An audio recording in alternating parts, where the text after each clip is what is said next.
Okay. So good news, only 5 out of the 8 cards are major arcana cards.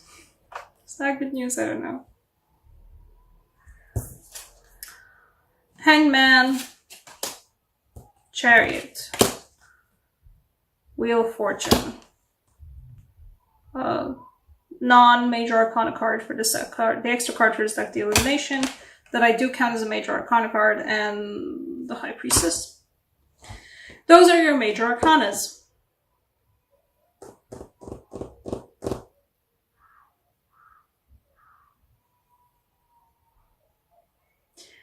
I can't even make heads or tails of this energy, to be honest. I'm going to show you the rest of the cards while I'm trying to make sense of this. We have the 3 of Pentacles, we have the aforementioned 9 of Swords, we have the Queen of Wands. Okay, what are you guys saying?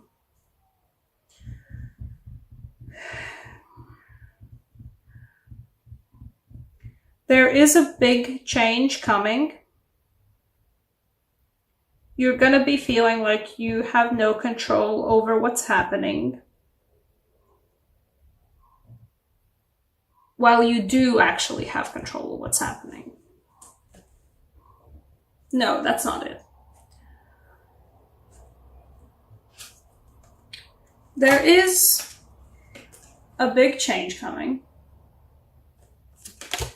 And you're going to feel like you're way in over your head. There it is. But only through your intuition, your gut feelings, will you be able to figure out what even is going on and how to go about reining it all in. It can be reined in,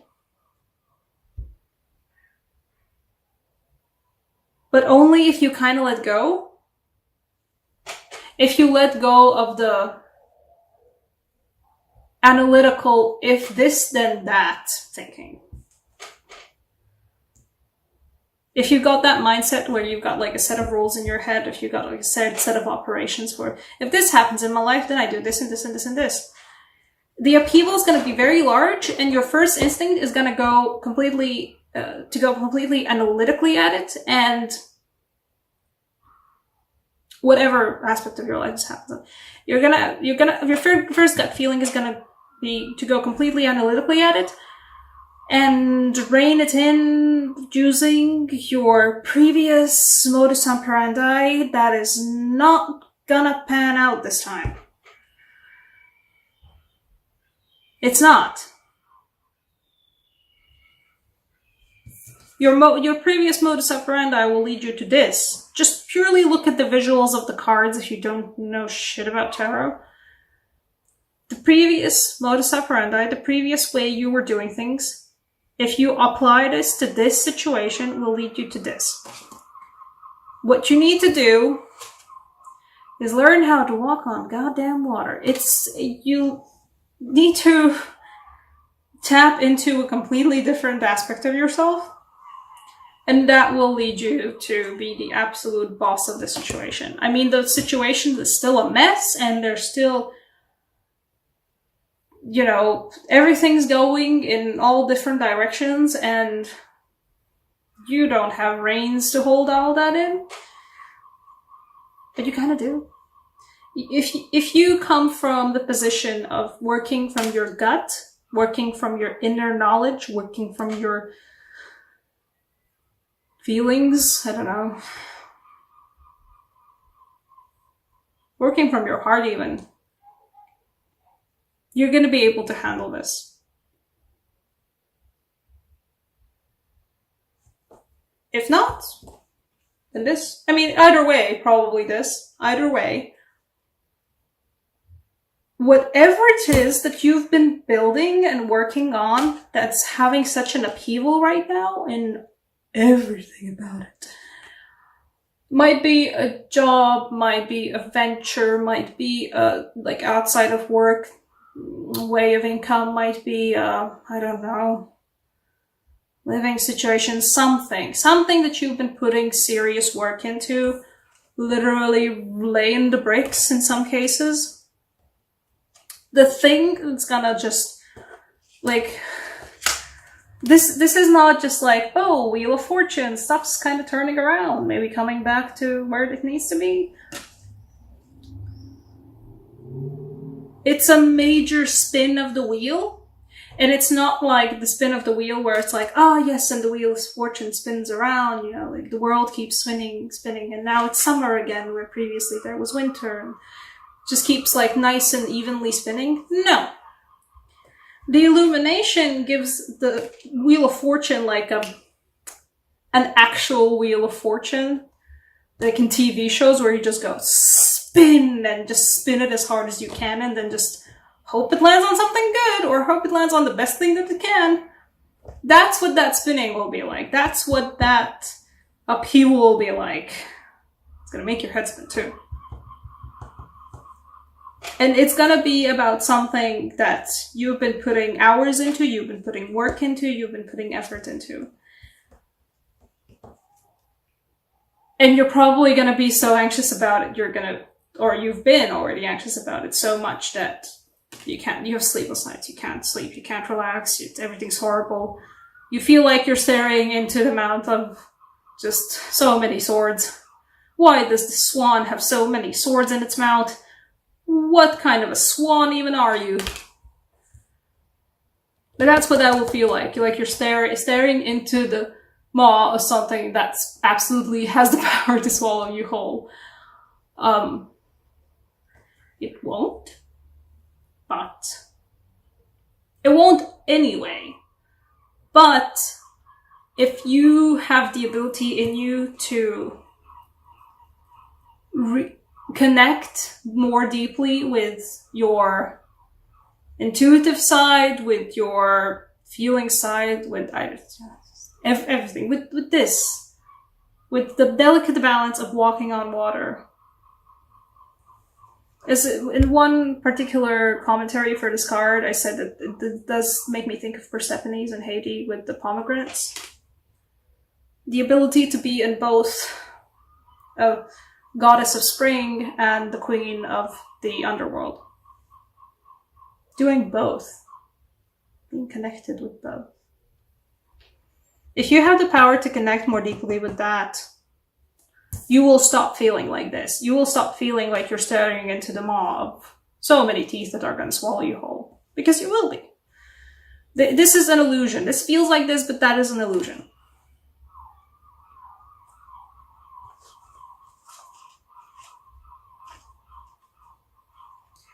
Not...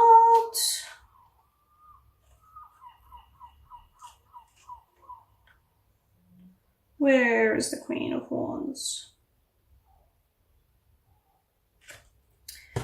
I'd say this is not about you. We also have a Queen of Wands here. It feels like somebody else. It feels like somebody adjacent to you who you can take inspiration from. That's what that feels like. If you can't figure out how to do the intuition thing, how to do the both yin and yang, both goddess of spring and queen of underworld, that's essentially, take inspiration from somebody near you who is like this, who is in power, who is radiant, who is growing, who is evolving, who has that, I'd say even probably feminine kind of a intuition to themselves. If needs be, literally just talk to them.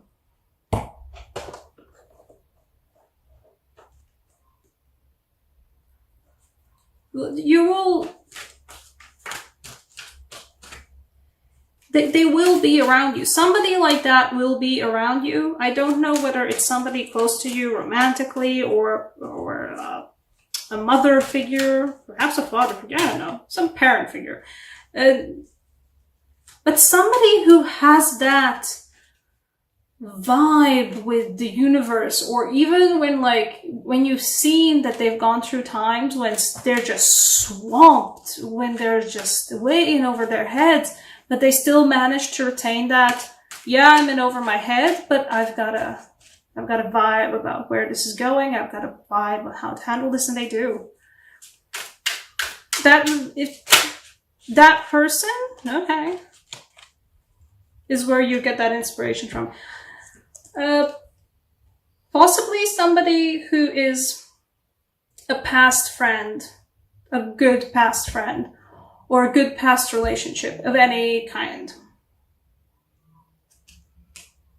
A family friend that you had a really nice, close, and like a really nice relationship to.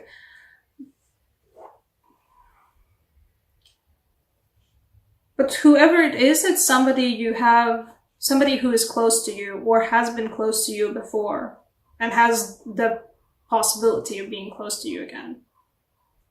Not like romantically, but somebody who you have the ability to reach out to. Or even if it is somebody you can't reach out to, you do have the ability to just remember about them. Yeah. You have the ability to, somewhere in your life, somewhere in your previous experience, there is that person who you can take an inspiration from on how to deal with this. Because that upheaval, I don't know what it's going to be. Perhaps it's going to be self-inflicted. Perhaps it's going to be like, I have an opportunity to turn my life around, and you're going to turn your life around, but except it won't be like, whoop, you know, it's not going to be a 180. It's going to be like, spin, spin, spin, spin, spin, spin, spin until it lands on 180. It's going to end up being 180, but before that, it's going to go through so many more degrees, like thousands of degrees.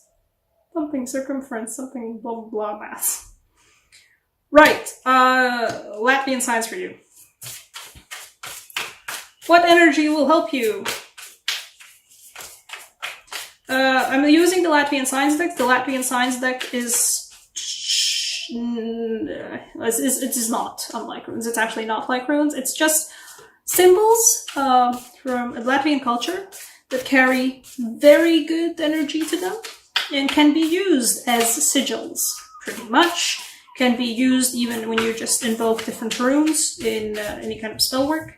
If you do any kind of spell work or magic work or energy work or whatever you would like to call it. The Latvian signs are just a type of symbol to invoke, and I like to keep this personally. Oh. Okay. I like to personally keep this culture quite open. I like sharing my culture, and so if anybody feels like using these, I personally am acting as a representative for the whole of Latvians and saying you can do that. The sign you get is, well, it's a snake sign. It's the forest snake sign. It's wisdom, but it's the creative aspect of wisdom. This is one of my favorite signs. I actually have a tattoo of it on the back of my neck to kind of speak wise words, or at least hopefully eventually speak wise words. Doesn't help with my sentence structuring, but that's where we are. The creative aspect of wisdom. Be creative. Don't be surprised that once you've succeeded, once you've actually done the work and once you've actually reconnected back with your intuitive side and you've got like, okay, I have to think about different ways about how to handle these things. Don't be afraid of it. It's completely out of the ordinary. Like, it's so far out of the ordinary how you're going to handle this change. But it's going to work. Like, it feels like you yourself might have, Pisces, have a lot of creative energy within you.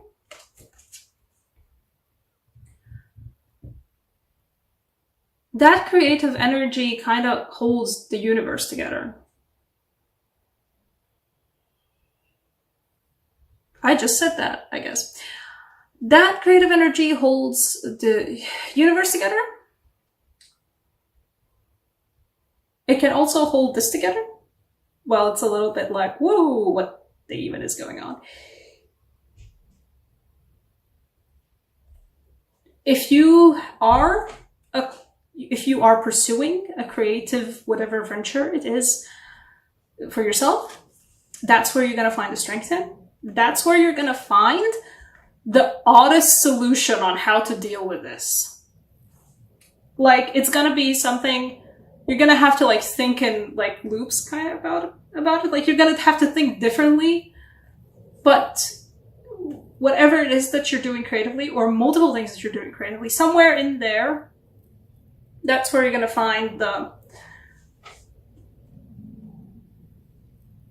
thing that's going to help you hold this all together and stop having sleepless nights over it. As I said, I'm happy to share with all these symbols, so take a screenshot or pause the video and draw it down. These can be used as sigils. These can be used as just signs of strength to keep around. You know, put it on a piece of paper, put it in your wallet, put it on a piece of paper, put it in your planner. Whatever item that you carry around, or wherever it is that the upheaval is happening, keep it close, and it's going to help. Or it's going to at least help with drawing that energy there. It's going to help with getting that creative energy over there. And it's also wisdom in that sign. I mean, that's the wisdom sign. That's what the snake sign is, the wisdom sign. There's wisdom in that creativity. Not everything has to be like, if this then that, if this then that, like analytical, straight to the point, like kind of like programming. Like, it doesn't have to be that. No, there's wisdom in creativity. There's wisdom in the flow of things and figuring stuff out in a different way.